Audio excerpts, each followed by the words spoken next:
Studio Lovers.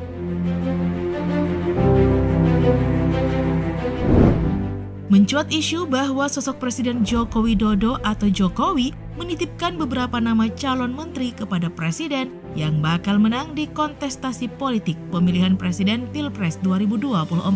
Nama tersebut semakin kuat menjadi kandidat calon menteri lantaran kekinian Capres-Cawapres nomor urut 02, Prabowo Subianto dan Gibran Rakabuming Raka unggul di Pilpres 2024 versi hitung cepat. Nah, sosok itu mulai dari jenderal polisi hingga menteri-menteri yang terang-terangan dukung Prabowo Gibran saat kampanye Pilpres 2024. Siapa sajakah calon menteri yang diusung oleh Jokowi untuk kembali masuk dalam kabinet Prabowo Gibran? Nah, mari kita simak melalui video berikut ini. Tapi sebelumnya seperti biasa jangan lupa untuk menekan tombol subscribe dan aktifkan juga lonceng notifikasinya agar kamu tidak ketinggalan info terbaru dari Studio Langit. Studio Lovers, 4 sosok calon menteri di kabinet Prabowo Gibran titipan Presiden Jokowi merupakan pejabat yang eksis di masa pemerintahan Presiden Jokowi. Sosok itu mulai jenderal polisi hingga menteri-menteri yang terang-terangan mendukung Prabowo Gibran saat kampanye Pilpres 2024. 4 nama tersebut yakni Menteri BUMN Erick Thohir, Menteri Investasi Bahlil Lahadalia, Menteri Sekretaris Negara Mensesnek Pratikno, dan Kapolri Jenderal Listio Sigit Prabowo. Nah, berikut ini profil sosok 4 calon menteri titipan Jokowi untuk kabinet Prabowo Gibran. Profil Erick Thohir. Erick Thohir, BA, MBA, lahir di Jakarta pada 30 Mei 1970 dari lingkungan keluarga pengusaha. Ayah Erick Thohir, Muhammad Teddy Thohir yang berdarah Lampung, merupakan pemilik grup Astra International bersama William Suryajaya. Erick Thohir menjabat sebagai Presiden Direktur PT Mahaka Media sampai 30 Juni 2008. Kemudian ia diangkat menjadi komisaris utama sejak Juni 2010 sampai saat ini.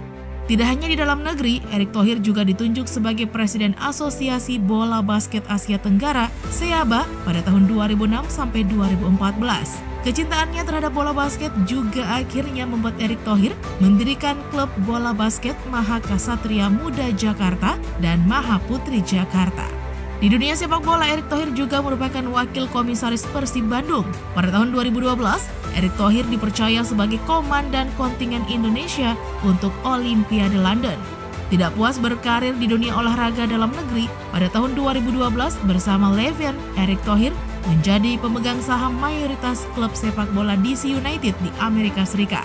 Erick Thohir juga sempat membeli saham dari tim basket Philadelphia 76ers. Namun, pada Agustus 2008, Erick Thohir melepas semua sahamnya di DC United. Nama Erick Thohir semakin menjadi sorotan ketika ia membeli saham Inter Milan dengan kepemilikan 70% dari pemilik sebelumnya, Massimo Moratti, senilai 350 juta euro atau setara dengan 5,3 triliun rupiah pada tahun 2013.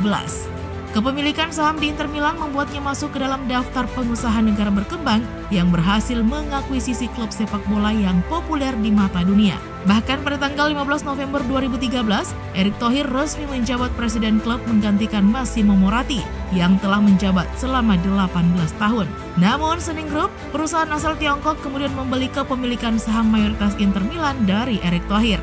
Karirnya di dunia olahraga membuat Erick Thohir dipercaya menjadi ketua umum INASGOC yang kemudian sukses menyelenggarakan Asian Games 2018. Selepas sukses menggelar Asian Games 2018, kedekatan Erick Thohir dengan Presiden Joko Widodo terus berlanjut. Erick Thohir kemudian ditunjuk sebagai Ketua Tim Kampanye Nasional TKN untuk Pemilu Presiden 2019. Pemilihan Erick Thohir sebagai Ketua TKN bahkan diumumkan secara langsung oleh Joko Widodo dalam konferensi pers di Posko Cemara, pusat pemenangan Jokowi Ma'ruf pada 7 September 2018. Salah satu sumber mengatakan jika salah satu alasan Joko Widodo memilih Erick Thohir adalah karena ia dianggap telah sukses menyelenggarakan Asian Games 2018. Profil Bahlil Lahadalia. Nah, berikutnya ada Bahlil Lahadalia yang merupakan Menteri Investasi atau Kepala Badan Koordinasi Penanaman Modal BKPM yang lahir di Maluku Utara. Sebelumnya, Bahlil Lahadalia termasuk dalam Himpunan Pengusaha Muda Indonesia (HIPMI) di tingkat kabupaten, provinsi, dan pusat.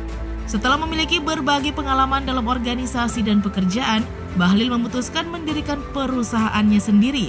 Dikutip dari situs Kementerian Investasi BKPM, Bahlil Lahadalia membuka peluang untuk membuka usaha di Papua. Ia memiliki 10 perusahaan di berbagai bidang di bawah bendera PT Riva Capital sebagai perusahaan induk.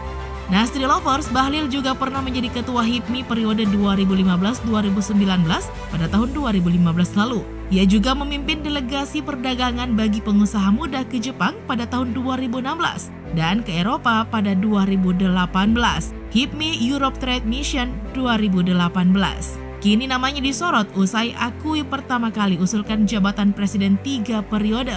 Bahlil Lahadalia menyatakan dirinya lah yang mengusulkan perpanjangan jabatan presiden. Nah, menurutnya nih, perpanjangan masa jabatan presiden 3 periode dinilai tepat karena melihat kondisi bangsa dalam menghadapi pandemi. Profil Pratikno. Pratikno dipercaya Jokowi sebagai Menteri Sekretaris Negara atau Mensesnek dalam kabinetnya selama 2 periode 2014 hingga 2024. Sebelum diangkat menjadi Mensesnek pada 2014 lalu, Pratikno dikenal sebagai seorang akademisi. Ia merupakan rektor ke-14 Universitas Gadjah Mada UGM yang menjabat tahun 2012. Laki-laki kelahiran Bojonegoro 13 Februari 1962 itu juga tercatat pernah menjadi wakil dekan bidang akademik FISIP UGM 2001 hingga 2004. Kemudian menjadi dekan Fakultas Ilmu Sosial dan Ilmu Politik atau FISIP UGM pada tahun 2008 hingga 2012 sebelum diangkat sebagai rektor UGM yang ke-14. Sejak 2003 hingga saat ini masih tercatat sebagai direktur dan pengajar di program Pasca Sarjana Prodi Ilmu Politik, Konsentrasi Politik Lokal dan Otonomi Daerah di UGM. Pratikno mempunyai rekam jejak yang panjang di UGM. Latar belakang pendidikan Pratikno erat dengan ilmu politik dan pemerintahan. Pratikno juga menjadi moderator debat Capres tahun 2009. Kemudian sebagai tim seleksi anggota KPU RI dan Bawaslu RI.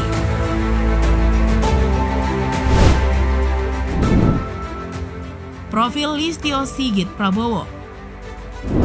Studi Lovers, Listio Sigit Prabowo resmi menjabat sebagai Kepala Kepolisian Republik Indonesia atau Kapolri, menggantikan Jenderal Idam Aziz.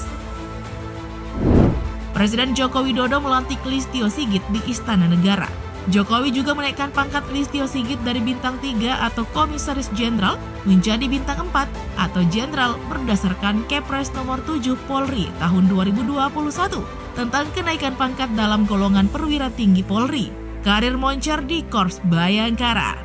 Listio Sigit lahir di Ambon, Maluku pada tanggal 5 Mei 1969. Ia merupakan alumni Akademi Kepolisian Angkatan 1991. Nah, selepas dari Akpol, Listio Sigit bertugas di Polres Tangerang dengan pangkat Letnan 2. Di tahun 1998, ia telah menjadi Kepala Pusat Komando Pengendalian Operasi atau Kapuskoda-Lops di Polres Tangerang dan berpangkat Kapten atau setara dengan Ajun Komisaris di Polisi AKP. Karirnya terus naik hingga menjabat Kapolres Pati pada tahun 2009. Nah, tidak lama Studi Lovers, ia dipindah menjadi Kapolres Sukoharjo pada tahun 2010, lalu menjadi Wakil Kepala Kepolisian Resor Kota Besar Semarang. Pada tahun 2011, Listio Sigit menjabat sebagai Kapolresta Solo. Nah, saat itu Jokowi masih menjadi Wali Kota Solo. Kemudian di tahun 2012, saat Jokowi menjabat Gubernur DKI Jakarta, Listio Sigit dirotasi ke Jakarta untuk menjabat sebagai Asubdit 2 Dittipdum Barreskrim Polri. Setelah itu Listio bertugas di Direktur Reserse Kriminal Umum Polda Sulawesi Tenggara. Hubungan Listio Sigit dengan Jokowi kembali dekat saat Jokowi menjabat sebagai Presiden Republik Indonesia, di mana Listio Sigit menjadi ajudannya pada tahun 2014. Listio Sigit kemudian menjabat sebagai Kapolda Banten di tahun 2016, Kadif Propam pada tahun 2018, dan Kabar Reskrim pada tahun 2019. Rekam jejak Listio Sigit semasa bertugas di Solo. Listio Sigit menjabat sebagai Kapolresta Solo selama 9 bulan, mulai April 2011 hingga Februari 2012. Ibda Joko Agus Prawono yang pernah menjadi ajudan Listio Sigit semasa menjabat Kapolresta Solo membeberkan sepak terjang Listio Sigit. Di masa itu, Listio Sigit punya slogan loyalitas tanpa batas. Nah, bagaimana Studio Lovers? Apakah layak nama-nama ini masuk dalam kabinet Prabowo Gibran? Kita nantikan saja ya. Oke, Studio Lovers, sekian dulu informasi kita kali ini. Jangan lupa untuk selalu mendukung kami dengan cara menekan tombol subscribe, like, komen, dan share video ini. Sampai jumpa lagi di video berikutnya. Bye-bye.